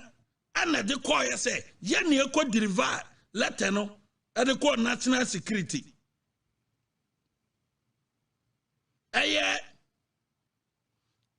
ISC Holdings Limited. Or see, we hereby declare and for the avoidance of any doubt that all cyber defense system procured by the National Signal Bureau supply under a confidential agreement signed on January 30th, 2020 with an associated continuous services covenant were fully delivered to Ghana's national security. And let me that home. Nti say asem na nwene so ama aban the seat of the government agitum say muntie ni yo the seat of the government agitum say Kwabena Adubu Ayin ni case no oni for na mom aban na hu say so mo ko file no the prosecute e de ngwase beba aban no ma agenda e wo say come back to MPP for rough no ebe say ana Kwabena Adubu Ayin case no atwetwere mo ko the seat of the government e ya way a meeting akoso no say by the close of the year and now in the coming days Attorney General Resafo Bekano now reason your mom man say ombaka say you incompetent ontimi nye na dwuma na omudi ayinu na nipa wo mo share ne bo initially no ma plan say senka Resafo ba wo mo de Dr. Dominic Anyine ebe ko foreign affairs na tadi sorry about Attorney General. But a meeting na so 2 days ago ni say Dominica Nine onyanko foreign affairs ni bi na mo reshuffle beka no amana kofie no ma cite incompetence. Incompetent because almost watena se ama remoacha a misleading ama kwabna dubu ahin case no asay wo agenda ko mo de betichi MPP for no rough enti ye say no wo mo nim say wo mo pursue case na mo ja no ho because kwabna dubu ahin enni for they say the aba no breaking news amede mam no say babe daddy say the seat of the government say kwabna dubu ahin enni for and Attorney General deputy Attorney General akachire kwabna dubu ahin say onfa 2 houses somra no mfa nye pre-bargaining na mpate o Attorney General udo obi akokot se wona wo pa nipa na chaw say onpe 2 houses somra no magintum na munye pre-bargaining na muntwa asem no mate bi da ana kwabna dubu ahin say Zumi lion container kromfa bi man ne emfa bi nkochena menene ya adwene because what the can ba bontin abegu nanim ase what the can achi one ne yira tum 2 months ama nei oba no wo ha na yade abon because bibi sa anye de ento no enti sade ba ne yam hyehye no ane atete a okom wo yeku aso ye no ne yiri ne pie ya no ne ho nya nto no bema de bema but oba ne sisi ame no kase no adubu ahire no ne hafu nya papa because of atetia okomu ewo yeku asoye na moteti nipa na amasese no oba na nya complications bebre mu wie ya mo se ye mpese beto asem no so na mom se be ya amanfo nkase ye gya mu ntino mumma ye 2 properties at moa mo trace enye ne mo listi ye no mpo mo se o na japade bi o wo ba bia mo pese mo gya asem na chidi we ye deputy Attorney General and appeal to kwabna dubuai say mo pese mo gya asem ni di nti on fa 2 ai house so mra na mo fa nye pre-bargain ono so oni mo nim aguase ni asi bia no se say no ana mo hu se mo jai because mo jai amanfo be kasa an aningwase atona ne mbaka aningwase ne de atomo because kwabra do boy ne yire mo do mo tuma enye yie because no mo aye mo private business ana mo gu wo manim ase wo media ana mo do mo akokot ana court se mo fa dance emre na dance ni ni ho na se say mo fa tuma se apaache ama bankesie mu krase kwabra do boy enni fo te se ni atomo ne ye ne den eye mo amasema na mom yawa blackmailer bi wo abanwe mu a yawa blackmailer president mama me catch no plane enipa na wa appoint no ufi say oye adwuma ama enti ochi MPP fo a me mo ne dini ochi MPP fo a ochi fa 50 million be bra fa 20 million be bra no odi awura wa ban num sa nipa na ochi nkrofo ose kofa 20 million kofa beri we bra for fase bra no odi awura wa ban num na sese no sa nipa ni FBI for aye 1 odi wa pontis ni information ekoma FBI for sa nipa na wa ponti officer oye MPP for o pese oye supreme ewo NDC mu eni apontis ni so enti plan ya sa nipa na fa ne say on FBI for aye 1 ena odi apontis wo apontis information e dia momo nti e wo ha na nipa na twa ne ho afre aponti ni say FBI for the information abre ono nti brama yen kan ho asem na enche FBI for be chi wa apontis ni bi eye sa aponti na wo aponti no ena the information koye no mbeti no enche e ho asem eba yeti kroma ye wie no na me wie CID asoye set se wonu ono no frɛ nkrɔfoɔ sɛ me bɔne din a ɔne na busuafoɔ bɛ storm studio ha CID officer no I saw a director of special investigation so investigator say wonu say me bɔne din biema ɔno wɔ abusuafoɔ ɔmo yɛ bad boys ɔmo yɛ awidifoɔ na ɔmo bɛ storm studio ha no ma ba bɛ sɛsɛ ha bubu ha wo yɛ hwan braha wo dia yɛ bema braha na ba ba tu bema wo yɛ bema bra studio ha me bo dini na abo dini china sɛsɛ wo no ana fi sɛ corruption a wote wa wo yɛ nti obi antimi nka wasɛm me boa wo di agro you are just joking ma bo din sɛsɛ wo no sɛ wote si ya di wo yɛ corruption ma wo nua no mmra ha and you are corrupt police officer I've ever seen. I want this simple clever question. That is not what Sam George you promised. Adani bia wakwa jisika bubu sɛsɛ wo no wa jisika a nipa no wa America no wa jisika edi free nkrofo bi omo wa national security for ho no wa jisika akobu dan no without court order a wudi animu na nipa no free America wo tii ni nyina no etina me de hu videos beba nti ma body sɛsɛ wo no a me duru ya wo se me mfa me phone ma wa ma mfa ma wo no ukwa katire obi se na wo pɛ me phone ade a nka pa wo be ba me fie wo ahomache aba be bubu me gate ai sa wo pɛ me phone na nei wo betuma ba me fie ahomache aba be bubu gate no na wagye me phone no anya ma mo mra ha na mo machia me na mo mu me door me car door na mo nyi phone nko unye be ma and in also what we were no more bad boys into a betuma bastudio ha ababes kataha a yanumda Utiminye foko natie a producer fa menene WhatsApp chat up a yo way me show the IGP say or no be a onye professional and enam me that sorry ya na a whole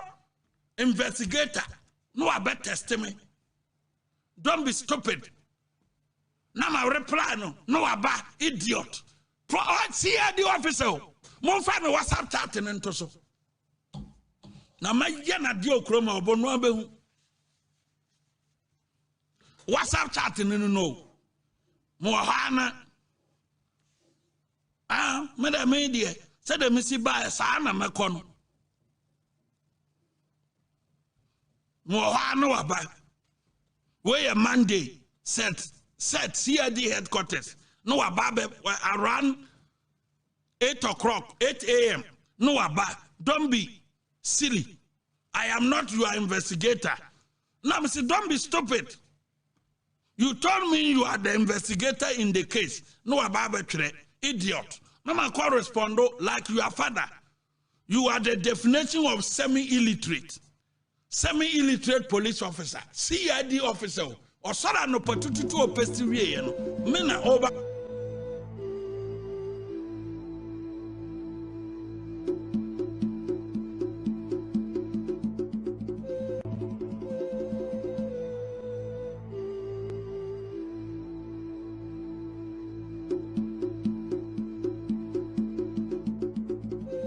Tiye no said me di kankan no. Ye wie no ne ma mu nyina ate ase se enne wo ho anwumre ya me nkɔhwe a na letter be free honorable Kennedy Japan camp aba in the release attacking Dr. Alhaji Mahmoud Bawumia say obi akwa movement TV attack onu Kennedy Japan no ntino wo ma issue release attacking Dr. Mahmoud Bawumia omo wie ya omo say Dr. Mahmoud Bawumia should call Sanipanu to order. Yes, Kennedy Japan Crawford no. Omatenasia who said Dr. Mahmoud Bawumia ne campo no. A scene any womanum. A scene womanum. Kennedy Japan. Etimi issue release say Dr. Alhaji Mahmoud and Crawford did or no natem. Oba bodani na okope sikadura dia. Omokatren so nkope bodani na onene nwa. Kennedy ni saba no wo ye na oti TikTok. Edi MPP fu atem including Dr. Alhaji Mahmoud Bawumia. Kennedy what my issue statement. And now if say and semna saba bodani na wone na wono osara oti TikTok. Edi Bawumia tem etimi kase sebe Bawumia ye odwane wan kase be kura o se Bawumia ye odwane. Ne yire Samira ye hoho Ovia no DMPP delegates, constituency executives, polling station executives at them no. Kennedy Japan Wana wo camp na mo twa brofo phone no. Motima issue statement akase. Obabo dani na Kennedy ene ne kwa wo ye because of sikadronti no. Mo kwa losa aba no to order.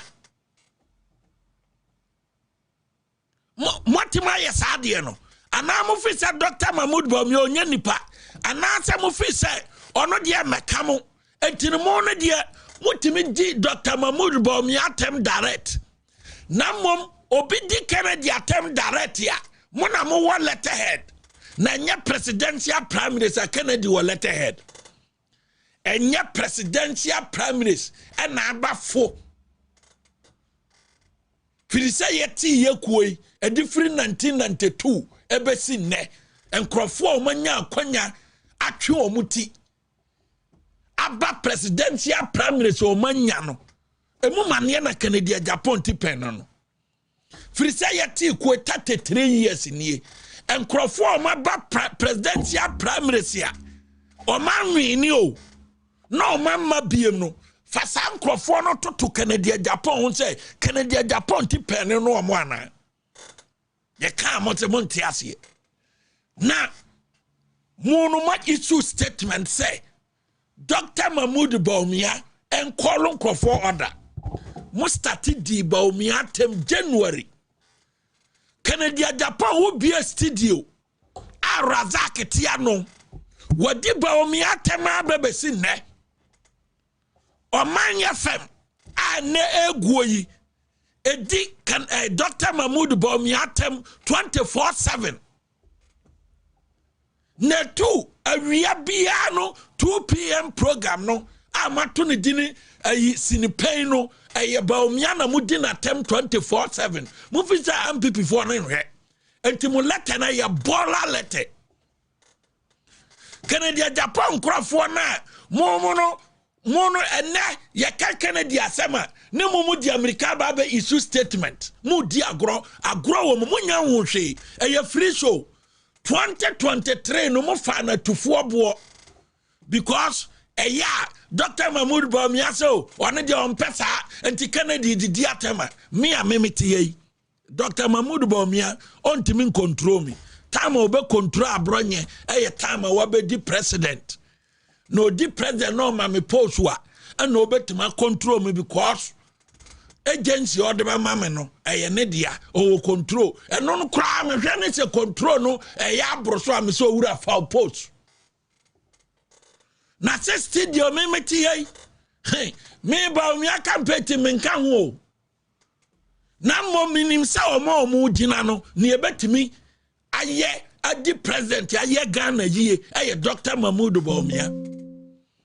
Ne national campaign menka ho region menkodi campaign manager nye na mom omo ba no nyina no enipa obetima di president mana ya akono ama Ghana fa ne ntoma pa afira ti sane NDC ka se digitalization dokono ye attend digitalization anei wo matwa omo ho Bawumia abaso no minim sa obeye president a obeye Ghana yi na mom meme betna ha said the Kennedy 2023 onyana di 4 day eke kansam go party na nimase no afiwe yakura last stop ono na be studio edema Razak wo mo sore Samira eni Dr. Alhaji Mahmoud Bawumia ana odu omatem wo Kennedy Japan wotimi issue statement because mahwa amoma hu se Bawumia no ejani nanum na Bawumia na emma ne ho kwan kama kire ne kwana ye tu kuwa ko gina platform so a na me ben na kama kire ne nsema odi betu kuwa ansa na message na ya den atato on emma ne ho kwan wo na no asoma kire me ekoka se samira ye hoho o Canada Japan letter wo de be condemn sa asem no e wo fine hypocrite Canada Japan wona wo camp no na no kwaku asoma kire me koka ekodidi samira Bawumia atem no letter wo de be condemn ye wo fine wo station edi Bawumia atem 24/7 no da ben na wo Canada wa issue official statement enkwase meeting amokoye ye ne say ne mo pe sympathy o media nanim because Bawumia campaign team no they don't check those things and found mo and one so mo di Bawumia chi saa na o mo take pictures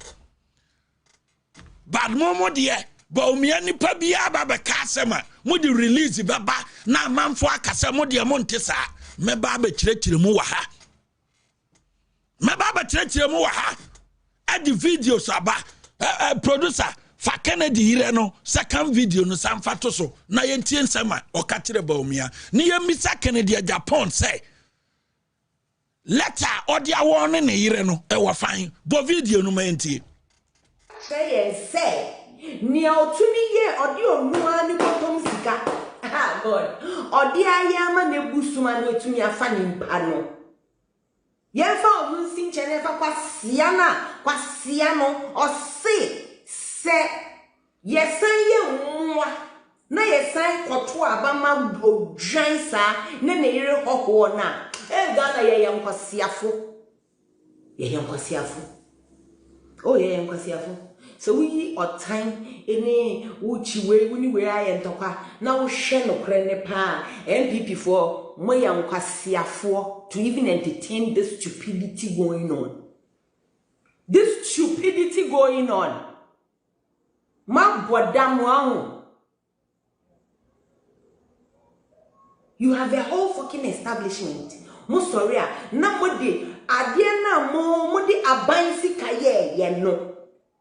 Ena se mo sai ba be mu a too busy me that say ni amodi abansi ka be no. You are comparing it to one fucking individual and you are not ashamed. Mo ye kwasiafo. Ima me that say one man ordine ho onye minister nye koshi ni oyani say oye MP nupo onu no ma munyaye na munni bida baby okodi ni 24 years no na munni seat no kwasia we tumi ebie na no say Ken Olanche operation 15,000 na me pacho who pay 15,000 that ingege thank you so much for liking so who ye 15,000 extra me pacho yan kramai ndoku e na wo so obi atibi atema odiama ayi MPP4 any Dr. Mahmoud Bawumia timika say a former vice president where Canada Japan wife timika say former vice president yo dwan eno MPP dinachi mumisa Canada Japan say release ya odiaba oba onene woba etimika say a former vice president eyo dwan onene yire wo ho no Kennedy statement ya odiaba be condemn no e wo fan hey fuck up over there womu suro womu ntimi nka wasem no eya kura laptop ye catch no plane say Dr. Mahmoud Bawumia and I'm munya ne na aka ho this time no be at free me amemiti yi onyo obia ntimi me studio mama no waba be control na just say Dr. Mahmoud Bawumia na so ne nkrofo ne bi edi na chini ya another nanu amukọ Kennedy wa ma amukọ ebinum efa kire ko Kennedy oska ombedi enti sa ebinum sa na binum de ye na nando danko akofo ado eya amukọ so kwa na nando ho kakra no ma cross kwa ala nkyere manten ho nche se ha mfa e ha ba fa double game na chire na do hu sa ankrofo no ohun sa de ono omotenase ho che post no hu kwana odo omofa ebinom di baomiachi omo bo double game na no Kennedy ye ni meeting no na ebinom akoho omo koya asema Kennedy kan say enti mo na Abronye nkasa say o say me campaign na baomia nkrofo mbi ye ne boss be kasa na boss ama Abronye abafom. What a fuck up. Boss on the beer states in the mammy. Boss on the beer states in the mammy. Now, what can I do? A customer say, yo, yama press across the woo. And your friend, I maybe can't say more trash you. But one people know woman yama, Ufriman tossing. And Timua Mokoya, Moko Kennedy, wa. Money coding, come on, Mokobo, Miaho Codi Conquanta say. Mono mobayema monene bakasa na mama Kennedy for as well and so yabama Abronye aba fam on kawasembi wabodam wato microphone amame wabi studio amame Dr. Mamodu Bawumia mi studio mami o memi na me kama adwene me kan campaign mu na mo me support to ne ayi presidential bid me support no na mo so ka kire me say we dia me ende ontiminka said ye Kennedy Japan entimin country ne two for say womunyai Bawumia tem didie kan studio womunya Bawumia tem didie no ono odi ni sika na bie yo so momfa ni di Bawumia tem we dia mia na mabie ne wo Kennedy wo control wo so kura no ultimate stop wo mo na ne Bawumia ni control no e na o ma stop kan studio wo na bie ye na two ye odia HFM yodia or man FM yodia and no now work control mudi di Bawumia what must stop woman na me guess me hano marriage ni so etimi bietuma na kanta mo net tu no na kanta or man FM ni HFM ni babianti no mo huni sa hai ni die kumu ebe kumu kwapem se me meja Kennedy Japan asem kano this is Satema Mudie no nyina no obabodani no ne na wo no okofa ne firi ankafo ne wo ye no this o magai Bawumia tem die na me no magai Kennedy asemka na mom propaganda Kennedy ya ne etra odie to set nanse onama odi trogu constituency executive so mo tonsroto a strategy all fast olusu wi a ne kese NDC asena nya message na de Kennedy Japan yenim and this ifwa wo finance o elections we all because one ansem wo ho and this ifwa na bebam wo because one and this ifwa pel na MPP so delegates in konko you because abana ye kono adentina wo Kennedy Japan and this ifwa pel anti Bawumia nkrofo ne bi so omo ne Bawumia nam no omo ya another obinum do mu yafunu nam minimum pibia wako Kennedy ho oso Bawumia oduru ya odi sika egu bag mu no na woman bi aba woman nim say wo sa brantie no so wo Bawumia na no pai fie ha e wo moving pic ohun woman na ho popo na officer woman no ebe kwa akobo Bawumia mane enti sika odi wo Kennedy ho no atwanto a ho popo no wa yi 50,000 e dia mama mi o mama a oni abrantie ni nkomodie osi abrantie no kura chiama no wa twam morning no wa twam abrantie no dia ho popo ayi sika mu 50,000 se mama ni nyi na obafre no na mama ni se wo to wa me number no abafrem boni a wo di amabati wo Kennedy ha no eno wa ho popo no because my manager on Kennedy your business but on support to Kennedy and then Kennedy na my manager catch and say your business partners na moment support to presidential bid no abrantie no hu ma me no ahun popo young MP odi Bawumia chinso okoji 50 odi sika na ma me no copies no ahun popo na 50,000 apai odi ama me na no pana no nim se ma me no so sika kunu ana ma me say we me dey kwakoche orphanage because boni wo mutim sika me wo nifa but muji doctor tinimun kanokure mu play double game enye 100% aduma na mumu bi ye ni mu nyina etima what a fuck up bin tnatin ko disika e wo Kennedy ho enkodi konkonsan kire Dr. Mahmoud Bawumia say doctor ne Abronye nkasa na Mamen kan Kennedy ase me hitino heavy me ma propaganda eni ntura oye 2023 no me ma ne ntoa so oso wo stations wa ha ama stations ne mra ne yentinsi me adena wo stations bebre na one station pe hitwa na pressure akosoro e kire se nkrofo na o motete wo nyo ma fa ne me tma ha enyo ma fa ne me timu amudi Doctor Chia mu play double game no. Ya ho. Oda ma yanwie. Na me wone mo say before 31st no, me gumu nyina ni mase. Before 31st me expose mo. Me wone mo before 31st no, me expose mo. Mo sankofo na mo di Bawumia Chia, mo ye double game nyina mo cross ko Canada Japan wono. Before 31st me gumu ni mase. Flat. Na time na mono mo kwa jiska wi anu akaka che doctor say o Kennedy abafam se se de onka wasam ntinu ka kire Abronye na Abronye so enyai ni ame boss si ya no enya binu no Kennedy na issue da ben na ma da tura hu se Kennedy issue officials ni Mahmoud Dr. Mahmoud Bawumia chi ni asese mu hu ni se Adentina Kennedy Crawford di Dr. Mahmoud Bawumia tema onfa official statement ma na mom Dr. Mahmoud Bawumia hu nipa de akoka asema na Kennedy the official statement yaba eno na kire se Kennedy value ni ho se o important eten Dr. Mahmoud Bawumia na enam se mumu binum so mum value mu hu yie na mu low below the bet ya mudidi Dr. Mahmoud Bawumia tintintina Kennedy afam nomum na otonu ya na mamudi ene wo Kennedy Japan ani guase ni to wo timi kase Bawumia na abo me pa tie ni ye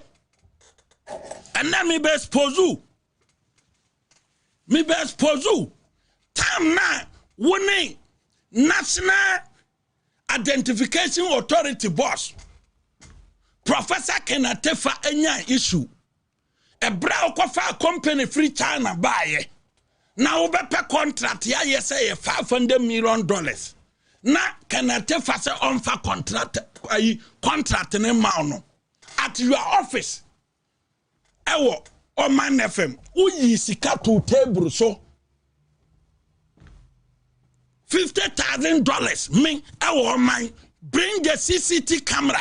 In 2018, Fabato 2018, our office $50,000 say.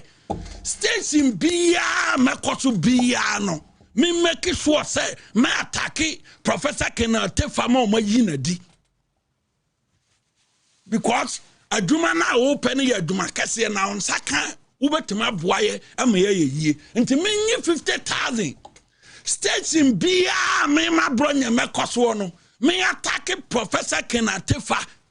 na adwuma ne ba udi scan bi na me se masika ne wo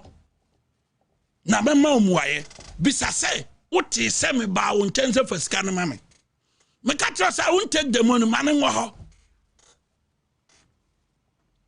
uti se me ba won tense afede for scan ma me na me kwa attack Professor Kenatefa never. Wo ma me $50,000 say me ko attack Professor Kenatefa manye that is Abronye me no nti a kire say obi antimi ntama adwene me say wo Canada Japan wo ma me $50,000 say me attack Professor Kenatefa because wo pay contract wife over $500 million in no one family na wo frey say me lead the crusade entia Atefa na do nyinu manye enti say wo di $50,000 by one man to me 2018 and then obi Dr. Mahmoud Bawumia beto me na Dr. Mahmoud Bawumia na owa aban mu ana no presidential candidate open manye campaign amano wo Canada Japan so man ye compare ma because niente wo no man support no say wonya presidential material into 2023 niente man ni wachi ni say me no menya kwasea wonya presidential material enu ntia man ni wachi no kre baako but Dr. Mamudu Bawumia no wa ban mu no ye vice president into senka that time no nanko wo betima toa ko to me ento anya yie nanko betima toa ka de bia ma bisa ne say before ansa na me ye campaign no we na ye ma me akoba ye but me say me o approach me say o ba fra beraship enti me support me ka chense me support no. And Dr. Mamudu Bawumia will tell you say me hwe na nim ka chense me support no because ne nkrofo mienu bi ade bi o ma ye nti onya me support and me ye ne sa se me nye enti wo Canada Japan time o ma me 50,000 se me nko se obi no ma nyi sika na nko se Professor Kenatefa o ehonum na me di hu se kroma a wotia wo di ministers atem nyina no eye wafuntia enti wo no nkrofo no mon kama nuntum na munya say mo se Dr. Mamudu Bawumia and abome pa you are telling everybody say won krofo no mudi Bawumia tem won na 2 o man FM ne HFM no wo na wabo mo pa because our stations ni nyina no eye odia wo yire a odi Bawumia tem ne Samira tem no eye wo na wabo me de wo no wantima amome pa Dr. Mamudu Bawumia so wa ban wantima amome pa enti ha no obia ntimi control station we me MPP me wom no me ni godfather na me ya dia godfather be ka se jayo me omo wo godfather o politics mu no me ma Abronye me nka ho me nya godfather bia ntimi ya madia o kan wi a o ba ka tem se ya o afa na abete west nti nga ho kra ma meka because me ntie o nya godfather me politics me ni godfather me mfa so because ye nam sorry ema wo Kennedy won issue official statement and na me no ka say Bible da ni to TikTok e didi Bawumia atem won kura ni di and so ye ya no di America na ne nkrofo bia o mo ho wansena na o mo to TikTok ni ye nya Bawumia nkrofo bi no so a o mo so o mo wo Bawumia and so Kennedy nkrofo no hunahuna o mo kakra no mo ho wo so na o mo say o aye Kennedy strategy or the team media say ono no bedi Bawumia atem na mo Bawumia nkrofo kasa say pe no ma issue statement na Bawumia nkrofo no bi e follow for because ebinu be fa kira akodiska e wo Kennedy ho mo kwaje musika ba meme de me ka kira mo say o kwaje usika wie kodu konkonsa wo Bawumia ho a Bawumia entimi control me this our be president enti mo amosi Bawumia nyim mfiri ne ka me nka ne campaign team ho me nka ho me support the presidential bid te say Gafrin Pon na onama ode Kesvin TV gigi sika o asparant fo no honom no ziaga na wo Kesvin TV onam di TV ni gigi sika ogina ho a wo hu asem wo ka no na station ni ntimi ntua na adwuma efo ka na ziaga Frimpon nam ana all morning show egi sika di top properties na mom ayi kwabna kase struggle to pay workers and so nam no odi bribe akese konkonsanti ana okodi konkonsan editor speaker say speaker akwa demonstration atia ban entinu wo munyini no no me host program konkonsanti ani brawa mo bra na nyini abiti no ntino na oye ya na speaker ekoye speaker wo honom no ye ni maduma na oye ma MPP and next ya Gafrin Ponti say speaker ko onua FM boa nti okwa ye aduma ba bia ye feedi no anti asembia speaker na speaker so wo nyansa akọ school change ya Gafrin Pon no wo Kesvin TV no abo brate no enso ziaga koduru ano konkonsa ene ayinti speaker dia aduma no hokọ enti na okoi no oye aduma ediama NDC because of their Gafrin Ponti or the Yafrin Nam and all town program no edi jisika and so kwabna kesi struggle program or baton ayusu Kevin dini a bribe or bediano bosomino marketing department enya saskano na ya struggle ni ya tena pesikano bi e de atuaneka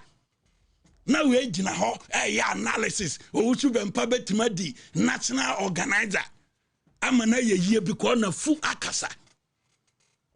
ai abronye ni wuntumi enam sa wonye journalist papa na wonye na wonye kratini so ensa nka wa brabo ho na konkonsa duma ya no ana obaye me ka trust the next 20 years uzia government for be hu abrabo say sa duma we no ebeduru ba bi no obetena twim no wani agu because emfa won kop uni pension papa mon kan tira no so only certificate or the be ya duma akọ pension enti eno an konkonsa ne bribe and obi abreya bie station and odi gisika die na abo papo be national organizer and say and abronye ni wuntumi and say no odi gisika and so dia on command station ni bi na Kevin TV bre and na wunti say speaker on can be man pipimboa because wunti konkonsa odi ko wunti menya time ama in the coming days na me no ni sa TV ni ye dia se ani ni yahwe e okrom ha time akwabna kase ho ba asem okrom ha no go ye Google search na bisa say time NDC for etiti kwabna kase e wo Ghana ha no ye Google search na bisa memma o mo sorry ye that time no wo Ziaga Frimpong where were you at that time mo yire kwabla kase ni ye pe memma a defend kwabla kase na Ziaga Frimpong where were you anti ya katre mu praying say agenda na mo hye no antimi stop me o me obia ni MPP mo obia ni outside MPP a obetima stop me and dia mo mfasa antomutim inside MPP and outside MPP adese man kase meka ne meka no tama ye wa ban mu na mtim ba bonten ebe kase wenye eno no bi na ba me pa. That is Abronye for you. October 2024, Dr. Alhaji Mahmoud Tiwa, a man for my report, President Akufo-Addo, say, and Yama Koye, me sorry, Anna, me say, Niamoke can be Agnes Anatia. Niamoke can be Ano, and yes, Anatia, Abaya ye Kwako Twenu, and some damo Pasamo can, Emma Baumiati, and the President Akufo-Addo to say, Niama Komobwa. We are losing, and you be lose. Me come dinner wa me sorry October 2024, and nona Dr. Mahmoud Bawumia a different I say. Abronye the oba can say the city and up per guy. Me can yes say be lose. We are losing, and you are losing because minim say the lights of us match them and no matter padia or my yeno and man microphone twaba ma MPP. Because your opposition no saja padie na asoma kiremani bio obeye lance minister obeye ambassador no so mwa party for the besisi adan nti ukosunya na World Trade Center bia aya asoma kiremedia eno di Canada Japan achi me ka kire o mo say enya de se nipa so far as African politics here concerned now wo opposition woni bi na ye baba wo ye be lusu ye to ye so ye lusu ehona Dr. Mahmoud Bawumia as Abronye de or the accurate report no bere ebe bro enti doctor me catch on na nwumre say won krofo no bi ebe di konkonsa kire no omo bo double game omo kwadiska na omo katre Kennedy say omo no be kasa because program no we Kennedy nam this time no oditro bia me ba be yi ano and Stacy no nya Dr. Mahmoud Bawumia de na wo Kennedy wo ma me bribe 50,000 say me nko say obi no a different I made 2 meetings Canada Japan yen papa. Yes. Until yen papa until kwatna be and issue sa releases na mo sara mo issue no mo camp I say bibi ha mo adwene te say mo master na bibi ha mo pese media be sorry fa obi am fatima mo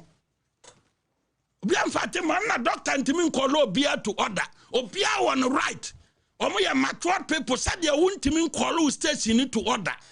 na ya starting campaign won issue statement bia anka nkyere Ken studio na wo na koto niema begu mu no why issue statement da enti me ka kire mu na ya wo say sa release ya bodam release na wo sora wo ma amoda tani kwati kwate ntwetwere e ya bodam sem ese mo start free fie se mo pese sa release ni nya wo etia mo start free mu fie ho mo fa mo nonsense ma ha na Dr. Campo no so sankofo no mesige koya ni mama yam mo be free Dr. Campo mo free mo nko because mo ye bad mo play double game yanko win game no ma mo mewuram ma bomu nyina dini e ha ama mo binim so kra na konti 24 na minimum mo binim na konti 24 na bomato mi be jagu mo ma hwemo nam men ka se doctor nti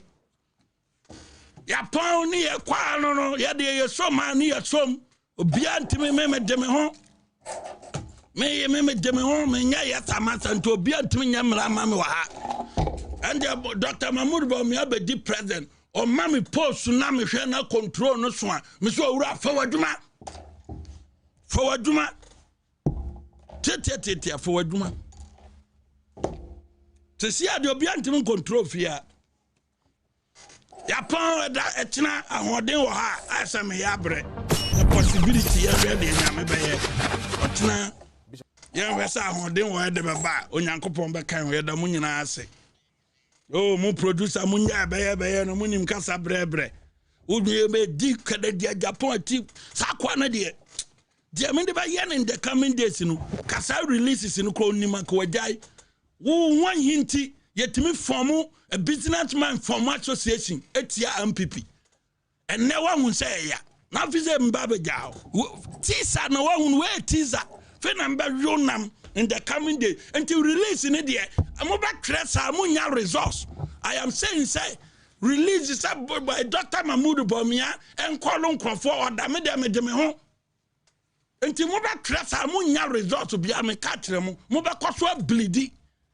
kopem se mu beja nkwase asem wo WhatsApp platform so ene ne yiri bodani ne ka ene ne na tu ene Ken studio di amanfo atem amanfo ahu bi na mabo e de atere delegate so timi ka kire former vice president o yo dwan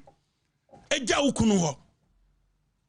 na babia ba omia kwaduru no ne mpaboa kora no e fatake ne de Japan what a dagame